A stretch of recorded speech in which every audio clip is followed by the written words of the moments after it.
Hello, I'm Gil Rogers, a 25-year resident of Medfield, and we're here to talk about the Norfolk Hunt Club and some of the activities in this area.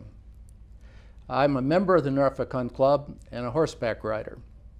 I'd like to say just in the beginning kind of what the objectives are of this video. There's really two. One is to talk about the role of the Norfolk Hunt Club in stewardship and preservation of open space, land and trails around this area, not just for the club, but for everyone to enjoy. And the second is to talk about a 120-year-old tradition here in this area for the Norfolk Hunt Club. The pageantry, the color, the excitement of having fox hunts in this very area that you can enjoy and come out and watch. I'd like to say just at the beginning, and we'll talk a little bit more about this, that Norfolk does what are called drag hunts. There's no live animals other than, of course, the hounds and the people. There's no chasing after foxes or coyotes or deers. It's a process where somebody lays a scent in the morning, and then the hounds follow that scent, and then the riders follow that. So it's a sport, and there's no endangerment to natural wildlife in the area. We'll talk about that some more. We have two guests today that are going to talk about these activities. On my left, immediate left, is Heather Player. Heather is the new huntsman for the Norfolk Hunt Club, and we welcome her very much to the club. As a huntsman, she's responsible for the day-to-day care of the hounds, including training, obedience, and the breeding program. She's in charge of the hounds during the actual hunts. She comes from Hamilton on the North Shore, where she grew up as a kid riding her whole life. She has 20 years of experience working in fox hunting environments, both here in Massachusetts as well as in Virginia. And most recently, she was a professional whipper-in and acting huntsman for Myopia, beginning back in the 2007 season. And then next to her is Tom Lewis. Tom is a master of the foxhounds and the field master. As a field master, Tom is responsible for the riders that follow the hounds through the hunts. Tom's also very much involved in the planning of the routes, the schedules, the relationships with the landowners, which is very important for the club. Tom comes from Winchester and Reading, Massachusetts, received an MBA from Babson and is a full-time worker. So he's got, in addition to the activities with the club, all of the activities with his job. He works at Fidelity Investments. Tom's been riding for 15 years. He spent actually 4 years fox hunting in Ireland and really gained the love for the sport at that time, and then when he joined the Norfolk Hunt Club. I'd like to just say a quick word as well about the history of the club. And many of you know this, but I think it's a useful just footnote. Norfolk Hunt Club is one of the oldest continuously running fox hunts in the United States. And it evolved actually back in the late 1800s out of the Dedham Polo Club. Norfolk began drag hunting in 1895. So it makes it 120 years old. So it's a tradition that's gone on a long time. And then it moved in 1903 out to Dover. The club has horse stables and kennels right on North Street on the Medfield Dover line. You can see them when you are driving in from Medfield to Dover. The kennels, and this is very significant, are the oldest kennels in continual use in the United States, a real distinction for this club. There are about 160 members in the Norfolk Hunt Club, and they're coming from all over the area, from Dover, Sherborne, Medfield, Westport, the greater Boston area. And it has a very diverse group of participants, people from all walks of life, doing all sorts of things. We'll talk about that a little bit more. Well, with that as an introduction, let me turn to Tom to just say a few comments about how you got involved in fox hunting and what your role is as the field master. Thank you, Gil. Actually, I began my interest in riding when I took my young son to out west, and we did a dude ranch experience for 2 years, and we both enjoyed the riding so much that when I came back to the Boston area, I decided I wanted to learn how to ride English instead of riding Western. And so I actually started taking lessons and enjoyed learning about the finer techniques of English horseback riding. And then over time, my instructor in Milton was a woman who came from Ireland, and she invited us all to hunt with her family just outside of Adair in the town of Crocora. And so we did that for 4 or 5 years. A number of us went over from this country to that country, and I enjoyed it so much I decided I wanted to spend time doing it in this country rather than just for a week or two every year in Ireland. The role of the field master basically oversees the operation of each hunt that is conducted. We usually have 4 fields. We have the first flight that does the jumping. We have a pick and choose group that can do some jumps but doesn't have to do all of them. We have a flats group who really does the entire route that we've set with no jumping. And then we offer hilltopping for people who want to ride at a slower pace. But the role of the master is to make sure that the huntsmen and the hounds are there on time, ready to conduct a hunt, that we've gotten approval from all of our landowners to be invited to ride on their property. And hopefully we provide good sport and lots of fun for those people that participate. Can I ask Heather to make a few comments, just an introduction? How did you get involved with all this? Well, I got involved through my family. My family had a small farm in Hamilton, and my great-grandfather groomed for some of the local fox hunters. So he took care of their horses, and that gave me the opportunity to start riding pretty young. I think I was about 6 years old, and our friends ran the stables up at the local hunt club. So then I was sent up there for some riding lessons, and eventually that turned into doing some work in exchange for getting a chance to ride, and pretty soon I was hunting, and off I went. But I worked my way up in things. I went down to Virginia and worked down there for a fox hunting organization down there, and came back up to the North Shore and got into hunt service and into whipping in, and that's what led me here. Do you find it an exciting, fun activity? I mean, it seems to be a lot of work on it too. But it's a lot of work, but it's a wonderful thing to be able to do, and then to be able to get paid for it is even better. But yeah, I mean, it keeps you on your toes between the hounds and the horses. You know, you're always learning. You're always learning, and you know, here now I'm learning a lot of new territory, and it's a great job to be in.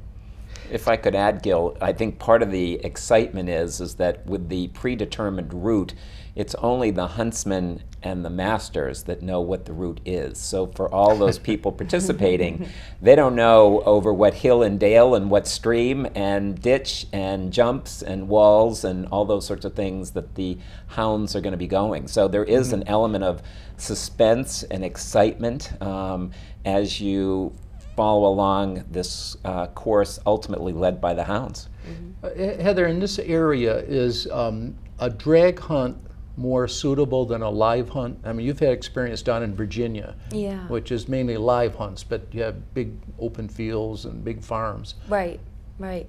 I think it works perfectly. I think it works perfectly with the territory. I think it works perfectly with people's schedules. But I do. I think it works really well for this area. It's more concise and more controlled, and people can get a good ride in a reasonably a couple-hour time period versus all day or whatever it take in a live hunt. Yeah, you never know when you'll get home if you're live hunting. Yeah. Tom, how often do we have hunts in this area? Right. So the Norfolk Hunt Club has 2 seasons. They have a fall season, which begins in early September and goes through the Saturday after Thanksgiving. And then we have a spring season that is about 6 weeks long, from the middle of April until the end of May. And during those 2 time periods, we have 2 formal hunts every week, which are Saturday mornings as well as Tuesday mornings. And then on Thursday, we have hound schoolings, where young hounds are brought out for training. We also bring out young riders and green horses to just expose them to the sport of fox hunting. We also offer a number of holiday hunts, which are always very special. Columbus Day, Veterans Day, and Thanksgiving. Those are typically formal, where the horses are braided and all of the riders are beautifully turned out. And so for the landowners and the public who come out and watch us during those special holiday hunts, it's quite a beautiful scene, and the pageantry, I think, can be breathtaking. Can people come out for it? In other words, if you're not a rider or not a hunter, but you're interested in it, is this something the public and kids can come out and watch? Absolutely. We, in fact, encourage people to come out and watch us hunt. You can go on our website and see our fixture card and from which farms we're going to be starting every week.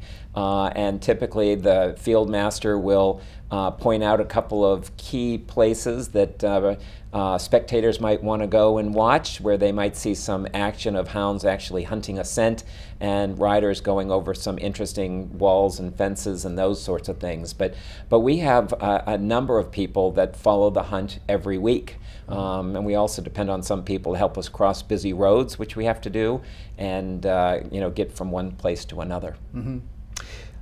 Heather, I mentioned that the club has about 160 members, plus or minus at this time. Can you give us kind of an idea of what the makeup is of the people that are in the club? What is it, about a third?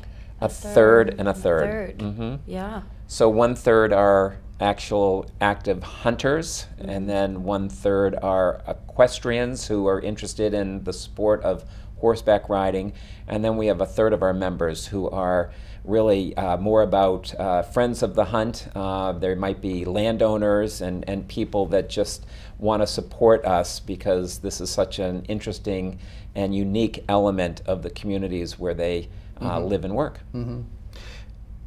How large is the kennel, and how many hounds? Can you say a little bit about kind of what the whole process is for maintaining and training and managing. Sure. You know, I have one dog at home, and it's a handful just to train him. Right, right. We've got, at the moment, we've got about 17 couple of foxhounds. A couple is two, I take Two, it. yep. So it's about 34 total? That's right, that's right. And we do all our own breeding. They are the Norfolk hounds. So we spend a lot of time studying pedigrees and bloodlines, and so a lot of work goes into that.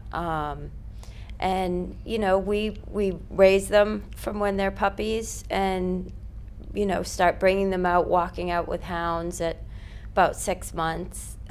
They'll go on what's called a set of couples, which is 2 collars attached together. So an older hound will get the job of tugging around the youngster for the morning, and they sort of pick up off of each other that way. That way it's, you know, they're going along as a group and learning that the best place for them is in their pack. And that goes on forever. We walk out hounds every morning. You know, we'll try and get them out twice a day if time permits, but I personally, I'd like to get them out as much as possible. It's our time together, and you know, exercise is best for everybody. What breed are these hounds? These hounds we've got some American foxhounds. Right. We've got a couple of English foxhounds in there. Oh.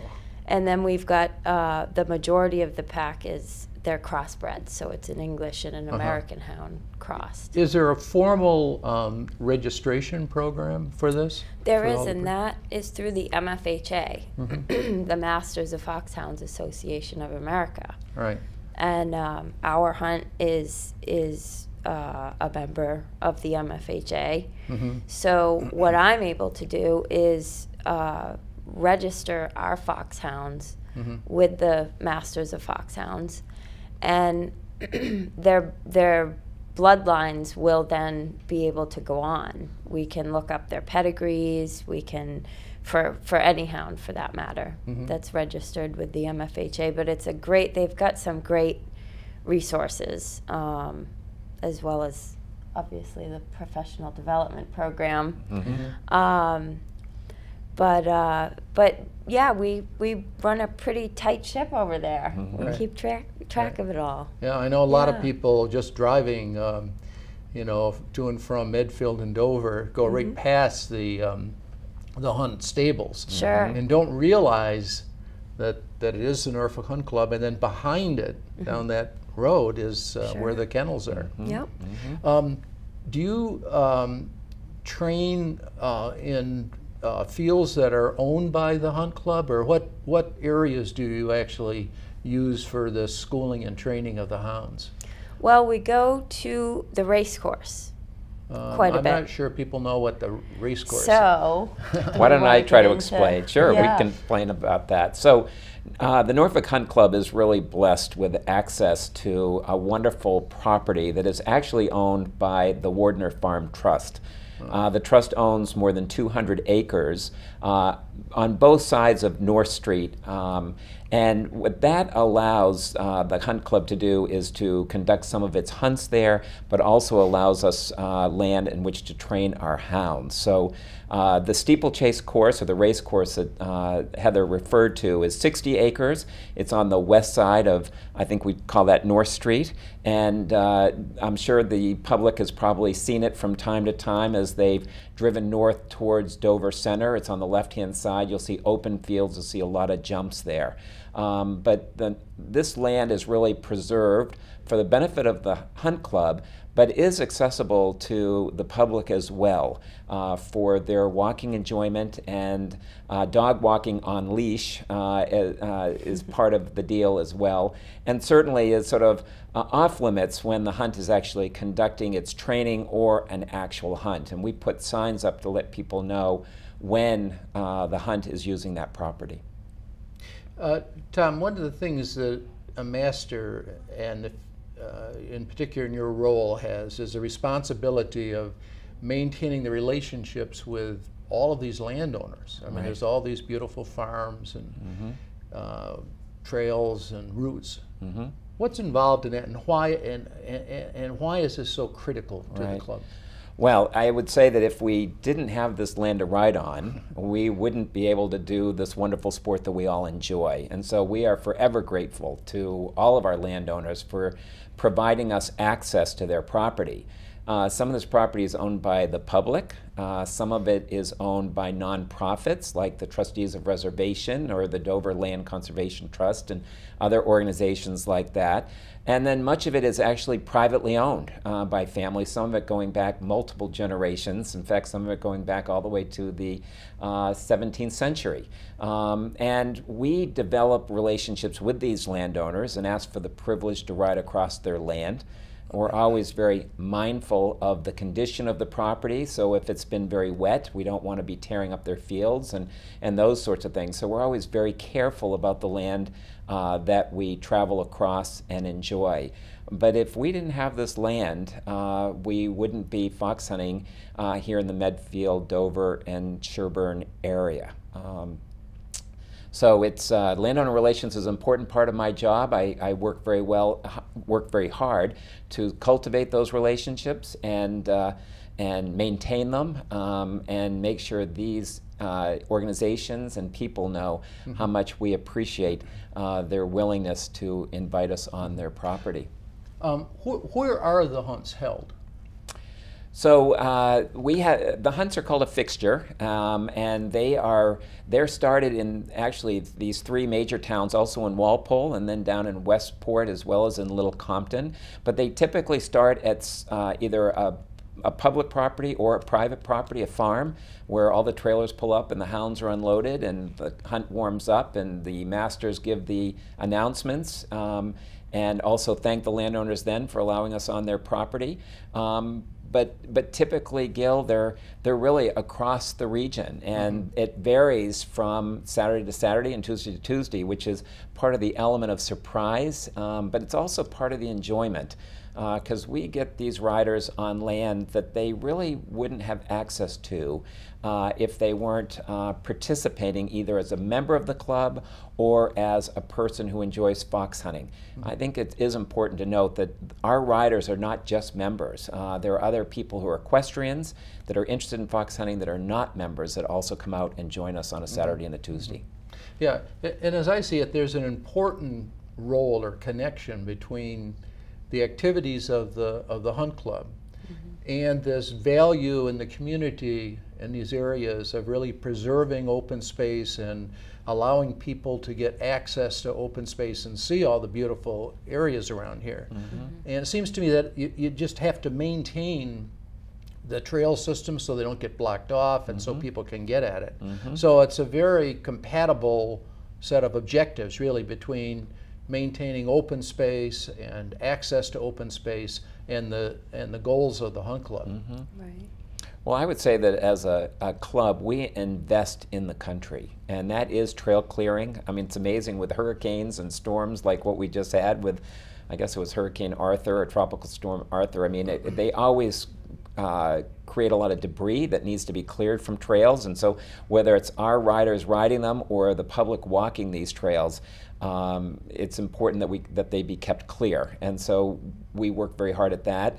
I think generally all of our members are members of these land preservation groups because we understand how important land preservation is, so we encourage all of our members to be members of the conservation groups or the trustees and organizations like that are so prominent here in this greater western Boston area. I just want to add ask one sort of hypothetical or more abstract question, and then wind this up.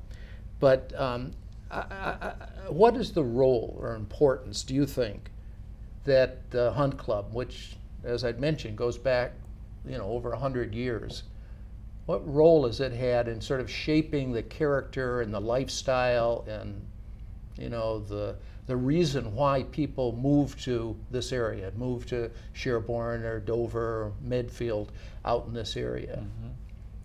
Well, I think the Hunt Club has had an impact in the overall development of this area outside of Boston. And I think a perfect example is Amelia Peabody. She came out here and had her farm here and was an active member of our Hunt Club. And when Miss Peabody passed away, she gifted her property to the trustees of reservation. And I think that's just one example of one person who was a member of the Hunt Club who came out here as basically probably was their summer home at one time, with their residence being in the Back Bay or something, but came out here, enjoyed the countryside, appreciated what it has to offer, streams and brooks and fields and woods and that sort of thing, and ended up investing and staying here, and when their time came to leave this area, preserve this space for everyone's enjoyment. That land is enjoyed by not just the Hunt Club, but very much by the public. And we're really pleased that there's a compatible relationship between what we do and the sport that we enjoy and the public who is out here enjoying this property as well. I think it's also important, too, to think about how we encourage the public to come out for other things other than just our hunts. I mean, we offer a number of other activities that are community-based. One is our Polo in the Country that happens at our steeplechase course, which attracts thousands of people every September. We also have Grounds for Celebration, which happens every other year, and it's a very large fundraiser, and the proceeds again go to preserve open space. So we have a horse show that people enjoy watching. That's conducted every year. So that's another discipline of riding. But I think it makes for a sort of a rich, interesting sort of community to live in when there's this element of riding that's a part of the overall makeup of the community. Again, I'd like to just summarize that, that I think that the importance of the club is maintaining this tradition, this rich tradition that goes back a long time, and it's right here in this area. It's part of the Medfield, Dover, Sherborne, and other community areas. So it's something that's very local, but it's a wonderful thing to see. It's exciting, it's fun to watch, it's a very enjoyable sport. And then secondly, the importance that the club has in the stewardship and the management of the properties. You've mentioned the steeplechase course and the Wardner Trust property, which is 200 acres of land, beautiful land right here in the middle of Medfield and Dover, extremely valuable land, and lots of other property, thousands of acres probably if you put it all together, and hundreds of miles of trails that are available within certain rules and conditions, but available for not just riders and not just the hunt, but available for people that want to go out and see the country, to walk along the Charles River, to see beautiful property that's around this area for all sorts of activities. If you're interested in getting more detailed information, the Medfield or the Norfolk Hunt Club has a website, and it's www.norfolkhunt.com. And everything we've talked about, I think, more or less is up on that website, including the schedule of events, lots of photographs, the history and background on the club, and that type of information. In closing, I'd like to thank Medfield.tv for putting this program together. It's a great deal of effort, and we think that communicating this to the public is a very worthwhile thing. So thank you very much.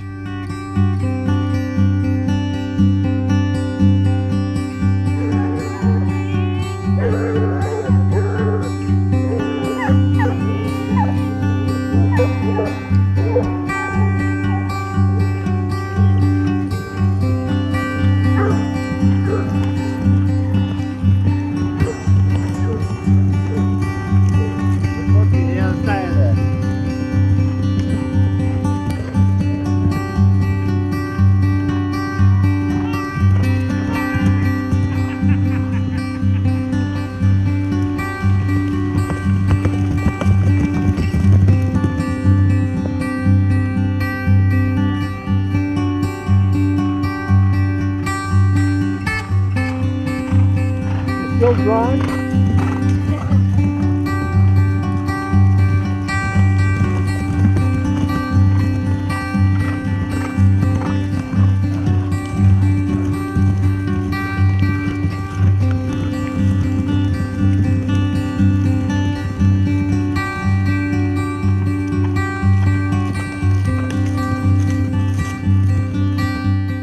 Production support provided by Medfield.tv. Access to our community.